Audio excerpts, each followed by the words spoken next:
Hi viewers, இன்றைக்கி நம்ம என்ன பார்க்க போகிறோன்னா காலிஃப்ளவரை வச்சு நம்ம ஒரு டிஷ் பண்ண போகிறோம்.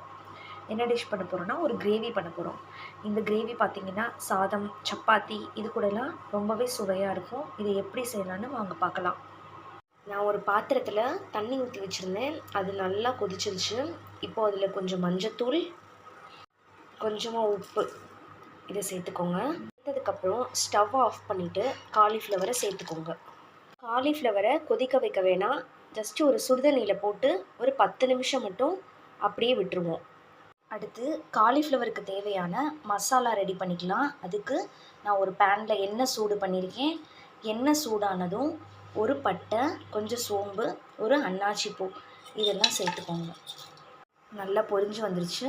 இந்த ஸ்டேஜில் பொடியாக நறுக்கின வெங்காயம் சேர்த்துக்கோங்க. நான் பெரிய வெங்காயம் எடுத்திருக்கேன், நீங்கள் எந்த வெங்காயம் வேணாலும் சேர்த்துக்கலாம். வெங்காயம் நல்லா வெந்துருச்சு. இப்போ இதில் 1/2 ஸ்பூன் இஞ்சி பூண்டு சேர்த்துக்கலாம்.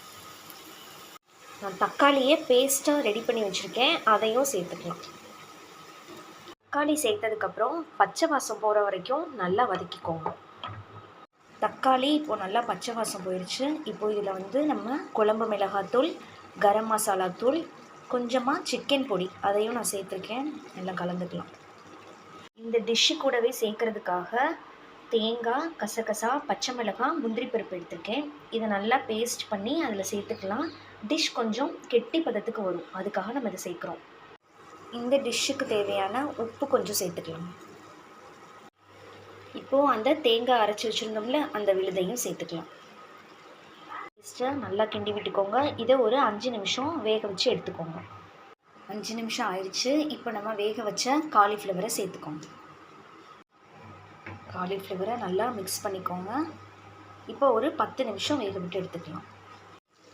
பாருங்கள், எண்ணெயெல்லாம் பிரிஞ்சு நம்ம காலிஃப்ளவர் கிரேவி சூப்பராக ரெடி ஆயிடுச்சு.